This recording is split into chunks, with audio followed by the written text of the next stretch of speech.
Hey, if everything goes right, this should be releasing right around Lunar New Year, aka Chinese New Year, aka Salal here in Korea. And I thought, what a perfect time to finally do my video on the Korean indie game scene, which is fascinating, it's unique, it's really cool, and I've just been wanting to gush about it for such a long time. I really want this to be very earnest and raw, so there's an outline, but there's no real script to this. Just jumping right into my history with the indie scene here. Definitely started at Board Game Con, and you can see that in our vertical video days back when I was interviewing a lot of the makers, and I came across Game Sapiens with Dongryeo Lee, and he is eccentric, he's exciting, and he has a plethora of interesting games. What I can really tell you about is the Roman Empire. This is a deck of 49 cards, and within those 49 cards, we have 50 games. How do all those games fit onto this little flimsy manual? They don't. There is a very hefty book.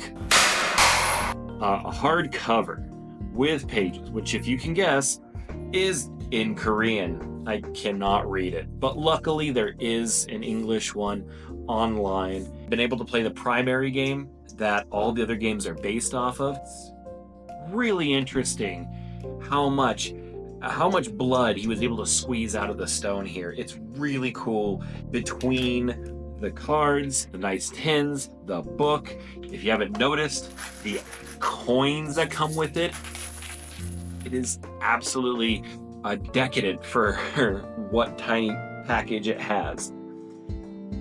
Like, this is a game you see, one deck, 50 games, and you realize that's for me. If you want something like that, where you don't have to carry around, a big box of something. This game has more symbols in it than like the Rosetta Stone, but there's something to be said about someone who's able to take 50 games and squeeze them into a deck of 49 cards. It is strange. It's not 52 cards, so it can't just be a playing card deck as well, but still, I can't deny how amazingly impressive this is.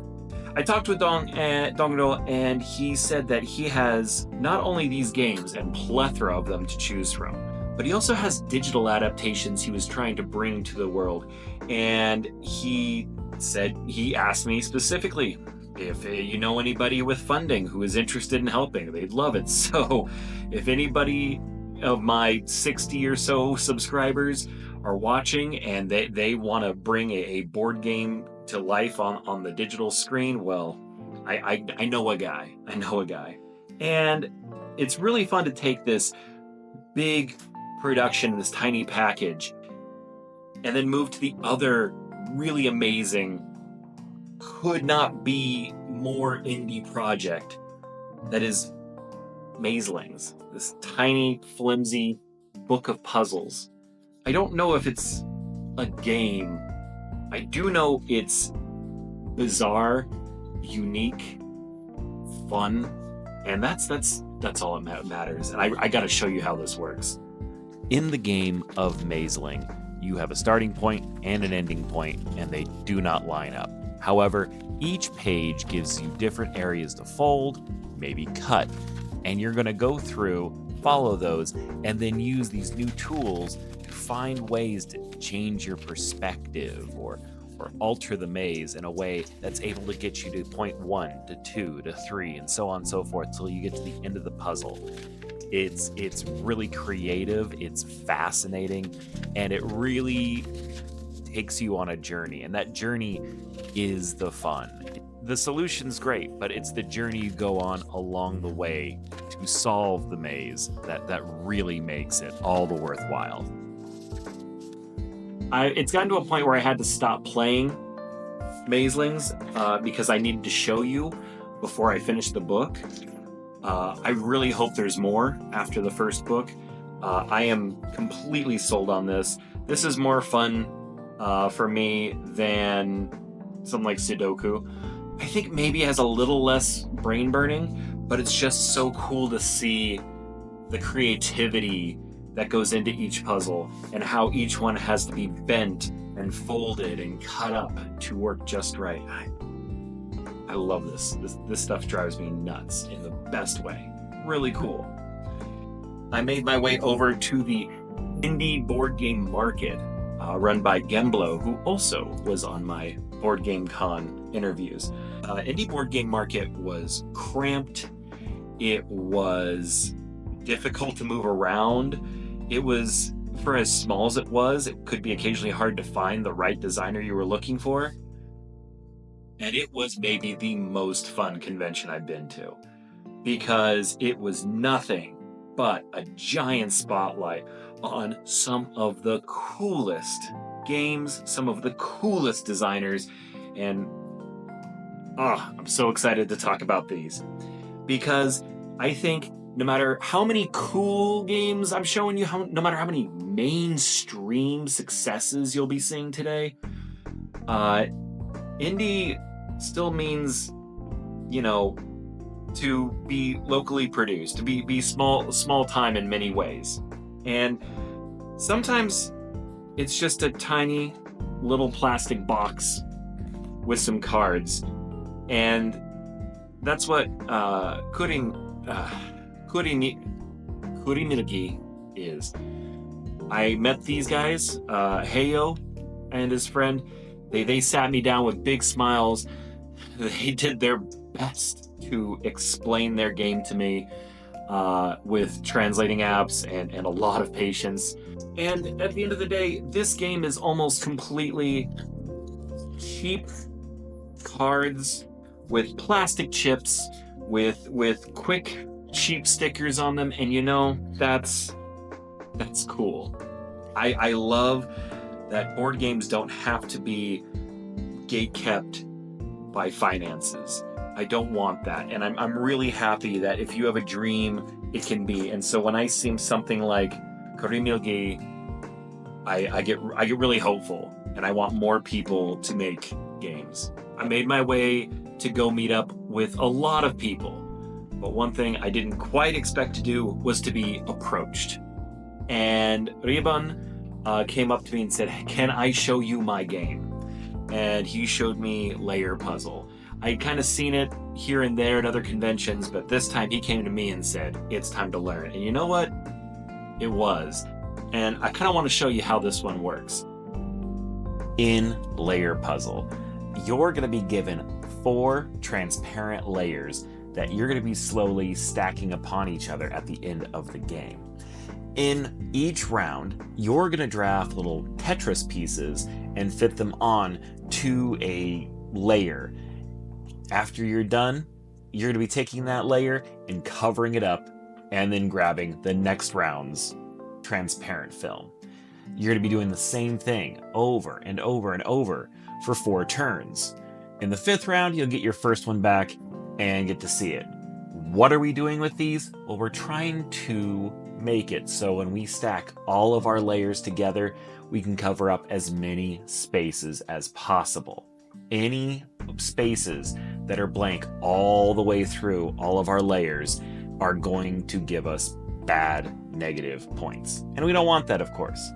So can you remember what spaces, what Tetris pieces you used in round 2, in round 4? In the last round, can you remember if you covered the corners of the C quadrant? Do you know if there's still space that needs to be covered in the B side? It's this really crunchy puzzle that just really engages the brain. And every time I play it, there's just this giggle of frustration of, did I remember to do that? Is this okay? Do I need this? That's such an impressive mental crunch for what is seemingly a very simple game. I've played puzzle games like this, but to mix them in with memory really gives this really fun brain burn. I think it's really great with students, especially families. It's really neat. I think this has potential to be seen to make its way outside of the country if it hasn't already, and I think it's worth a look. Definitely excellent. One artist that has definitely had his work make its way at least the world of America and a couple others is Kim Bongi. And Bongi, like myself, is a fan of trick takers, and he's good at it. He's new, he's making plenty of games that I guess you could say are a little janky, but that jank is fun. And I think one of the best examples I can give right now is Red Labyrinth, a game that took trick-taking and added horror. And I cannot stop thinking about it. The game itself is pretty cool. It's a pretty straightforward trick taker with some card special abilities, but then there is an entity. Note, it's an entity, not a ghost. And the ghost is in your hand, and it's sneaking its way down from the right side of your hand to the left. And once it gets all the way across and can't move any further, you flip the card over, and now the entity is closer. The card starts back over on the right, makes its way over, and if it does it again, blah! It takes you and kills you or something. It sticks you in the red labyrinth forever as everyone else escapes. It's frightening. I get not chills, but I do get like a real rush. Like, is it coming for me? It's frightening. It's terrible. It's really neat. It's special. Bongi's had a lot of success. He's got a game, Stella Quest, that was produced by Korea Board Games, and he has some other really good ones. In fact, I'm really excited to one day hopefully talk about one of my favorite games of his. Unfortunately, I found out later that the art is AI. If Bongi's ever able to make this 100% AI free, I am excited to talk about it. Until then, I am happy to say Red Labyrinth is really cool. There are copies floating around all over the world, and I definitely think everyone should try it out. If they like horror, if they like card games. I didn't know trick-taking could be exciting, and that's what this is. It's really exciting. So, love that. Now, if you know anything about indie board games at all, the number one place you can find them, of course, is Kickstarter. Well, Korea can't really do much with Kickstarter for legality purposes that I don't understand. But what I do know is the few that can include Gonil, who is a little popular on this channel for Jekyll vs. Hyde, his newer game, The Yellow House, which you may see in the future, and his work in Jekyll and Hyde versus Scotland Yard, which we also might see in the future. But those are all trick-taking games, and he has gone out of his way to make, I believe it's Daihan 1899, an 18XX game, or a train company manipulator, simulator game. They are heavy. They are a genre all their own. I was not able to back it because money was tight, but that is available in America. It is made by one of the smartest game designers in Korea, and that alone for me is a huge bonus. And then I really do want to actually try that genre out. I just A, need to afford it when I can, and B, find people insane enough to play a 5-6 hour game with me. So we'll see.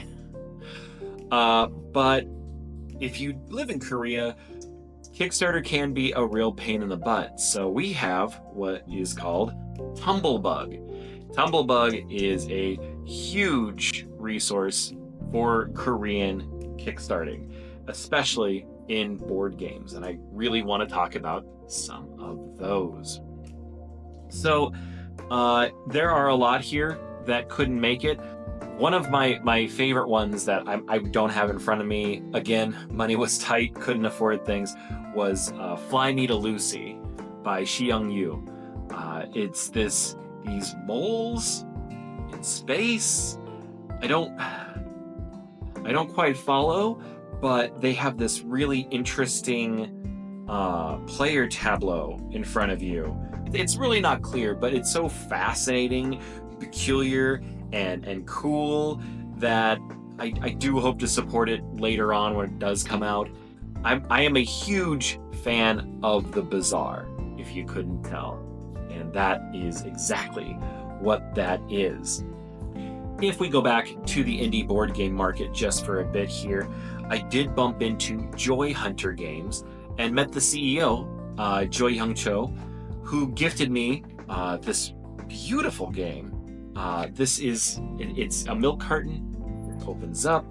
Inside are incredibly cute components and cards. These are adorable. They are beautiful.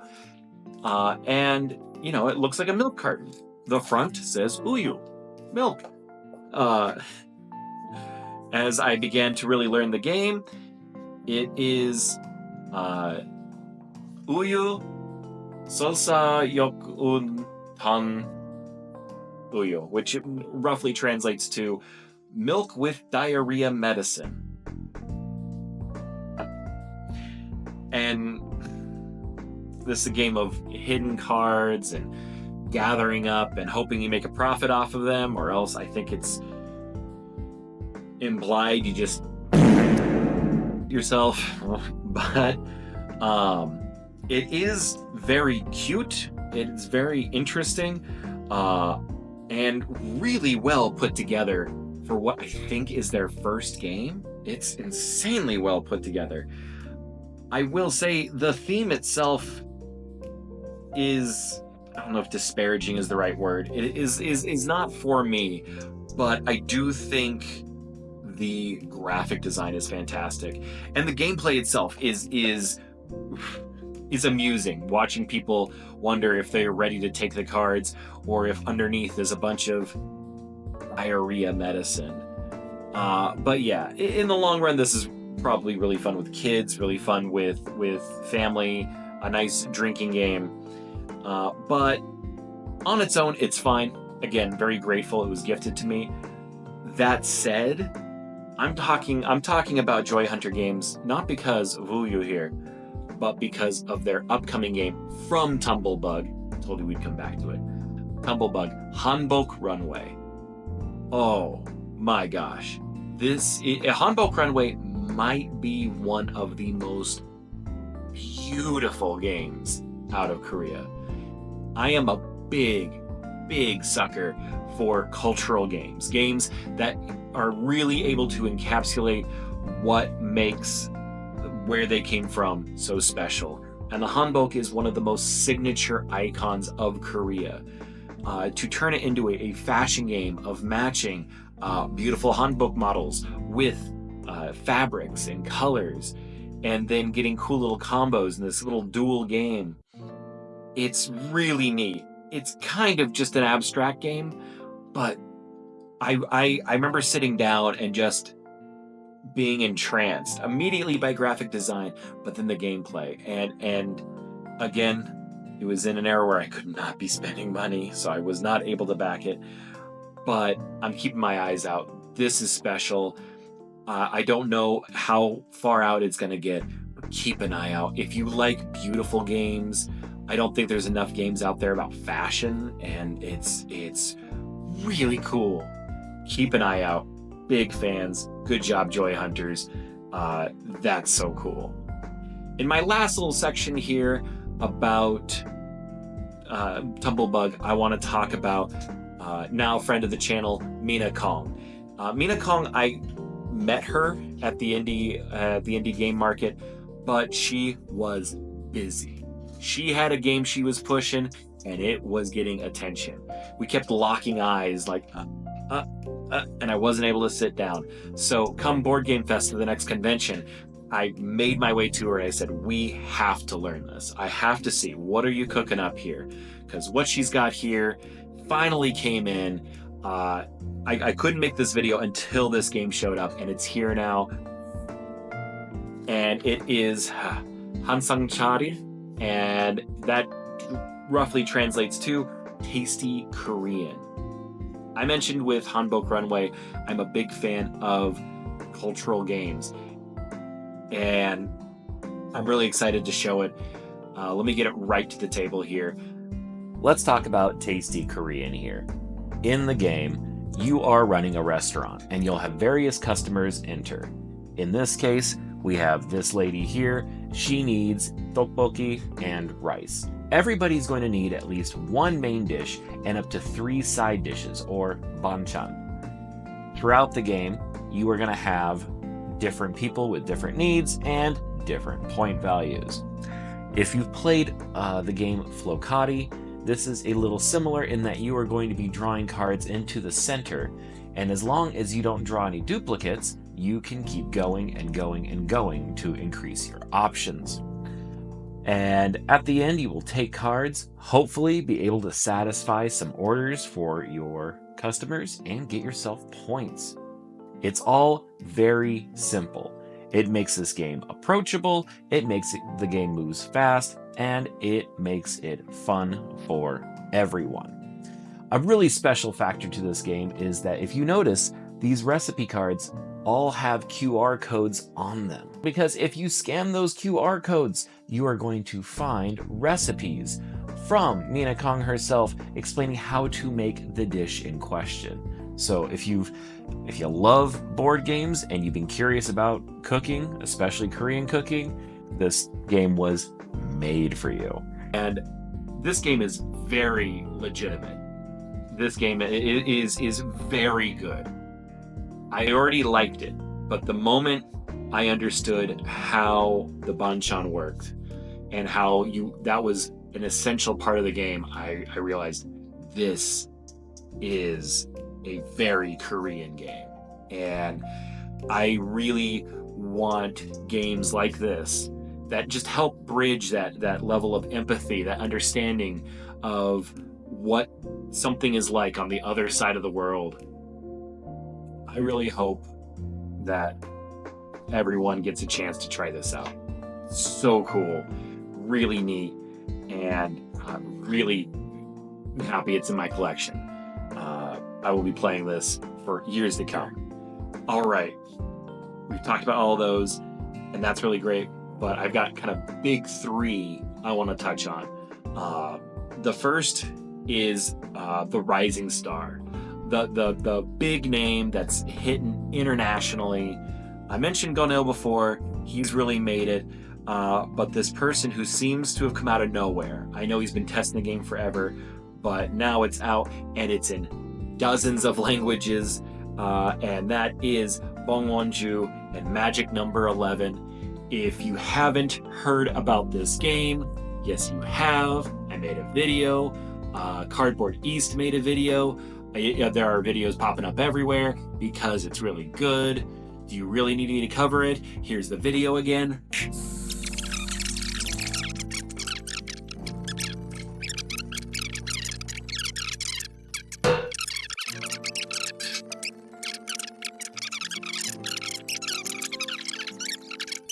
Hope that helped.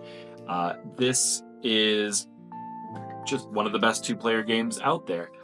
He's got another game, Uncharted Passage, and it is a solo sailing game, and I just thought those words are nothing to me. I don't play a lot of solo games. This doesn't really hit any of my niches, and I sat down and I played it and I was like, oh no, I think I need Uncharted Passage. That's gonna have success, even as a solo game. It's small, it's compact, but a big dynamic package inside, and that's always the best thing. And that's 2 for 2 for a big game in a small box. So Bong Won-ju you're gonna be seeing this name more and more and more, and I'm just so happy for him. Now, we talked about big rising star. If I talk about staples in the indie community, maybe one could say the spine of the indie board game community. It's without question. Silver and Jethro. Board game designers Silvergun and Jethro have gone on to make their own production company, Silvergun and Jethro, SNJ, and they are kind of just the mascots, the heads of the indie community, it feels like. There is a board game designer community on Korea's Google Naver, in one of the Naver groups. They run the big one themselves. They didn't get there through just being charismatic. They got there because they make games, and I really want to talk about it. They are really good at making cute games, and some of the best ones here, we have Otter and Sea Castle. We have got Romantic Zebra. They have some other romantic series games. They've also made their name with people like Plate. If you've heard of Stereo Mind, we made a couple of fun videos with those. That is Silvergun. These guys are really talented. Now, Silvergun, Jethro, please correct me if I am wrong. I think of their production company, the first game not made by them is made by Ogum, and I've been getting a lot of questions about this one, and it is Biberhaus, or Beaver House. And of all these games I have out here, I think this is the one that has had the most play, because it is in all ages, it is really engaging, and I gotta show you. This is simply, you have got three-dimensional pieces, you are rolling a dice to figure out where you put them, and if you can get three surfaces touching, you can slot in one of your little beaver cubes. And it's just a race to get rid of your beavers and get them in their housing before your opponent does. That's it. And it's really cool to watch you get real defensive or make cool combos that drops 2 or 3 beavers if you can. And it's cute. This is a really fun package. It's really just kind of everything I want in a 2-player game. This fits in almost any purse or backpack and can be played. You don't play it one time. You have a lot of fun playing it 2 or 3 times. It's ideal. I really love this, and it's really cool that they saw the magic behind it. I don't know how to get a hold of this one, and it's not on BGG. I want it on BGG. Please, I need the people to know. I get comments on YouTube about this one, on Instagram, and I'll be doing videos about it in the future, I imagine, but it's really cool. And that said, SNJ have this really special game. It won the Korean Tourist Souvenir Award.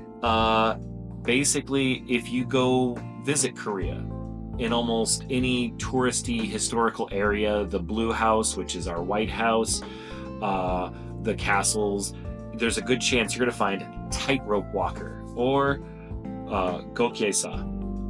And this is a game, a card shedding game based on the world of tightrope walking, which is culturally important to Korea.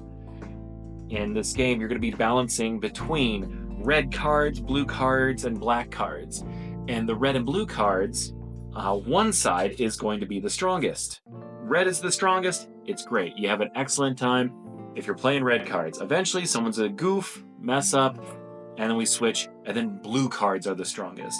So you're going to be going back and forth and back and forth with this game. And it's you gain points when you mess up. You don't want those points. It's very straightforward card shedding with a fun back and forth mechanic. It's still goes right back to what I was saying before. You have got a cultural cornerstone here that just makes the game extra special. And fortunately, it is also just a lot of fun. I think of all the Silvergun, Jethro, Juhyun games out there, this is probably my favorite. Really cool, really excellent. Now, we have all these incredible games, and they're all really unique. And I'm really blessed to have met everyone here. It has been a treasure. But I gotta say, there's a big special shout out to maybe one of my favorite people I've met in the last year or so, and his name, I think, is Jupiter. Technically, on Board Game Geek goes as Red on Jupiter, a part of the Jupiter's Club with his artist Anik Kim, and they make some of the strangest, well-made, and just fun games I've played in so long that they stay in your mind. I can't make this just a Jupiter one. I'll be talking a little bit about, we had Trick Dumpling. This is a game that comes in a dumpling box with, it's got dice and tiles and little square cards with dumplings on them. It is so evocative of exactly what it's setting out to talk about. This one, I have people in America who go nuts for Quack, Quack, Corrupt Ducks.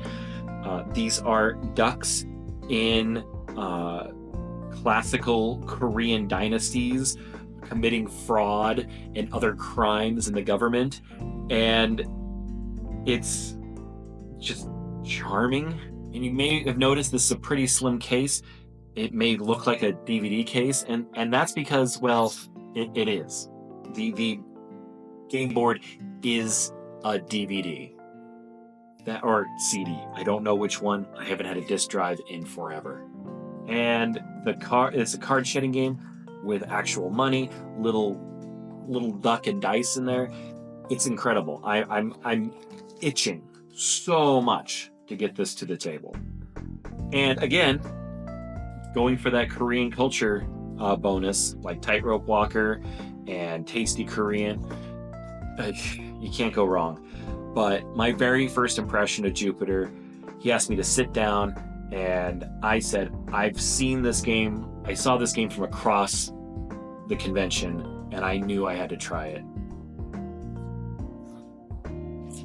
And that's Politrickers. Politrickers is a game where you play cats in government. And again, the absolute unhinged mindset that makes a DVD case where the only way to fit everything inside is just not bag anything. Let's look at this.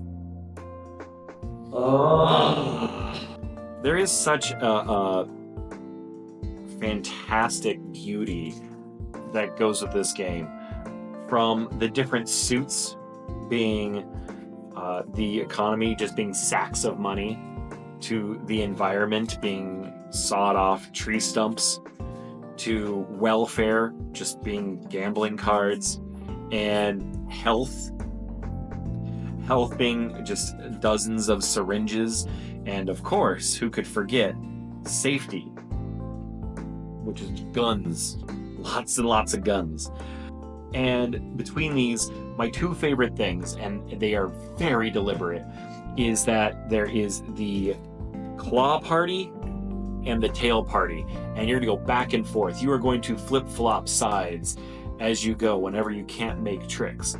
And you're going to find yourself on both sides of the aisle because you don't have any backbone. You don't have any morals. You're a politician. Your goal is just to get votes. So you have no problem doing that. And the other factor is your player color is just absolute empty platitudes. The wind of change. Keep hope alive. Personal favorite, make politics sexy. Stable is better. Vote for the future.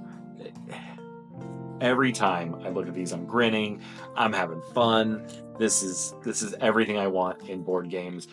I saw Politrickers, and all I could think was, I need to be this person's friend. And I've been very lucky. Jupiter and I have been in communication quite often. He's a fantastic individual, and has even helped me work on my own games, which, I hope to be talking about that here at some point, but not today. Just the absolute kindness is just a great example of the indie world that I've experienced. Everyone here has been nothing but sweet, earnest, and helpful. And it's a major reason of why I love the hobby so much. I really have to thank everyone here that you see at this table. And I hope if you get a chance to try any of these games, I think any of these are a fantastic opportunity to get an idea of what Korea has to offer and how serious the industry is here. We have a lot of fun, and I really hope this was a cool video to see. I wanted to give you all a little something special. Hope you had fun. Hope you learned something today. And until next time, take care. Happy solo. And I'll see you again here soon.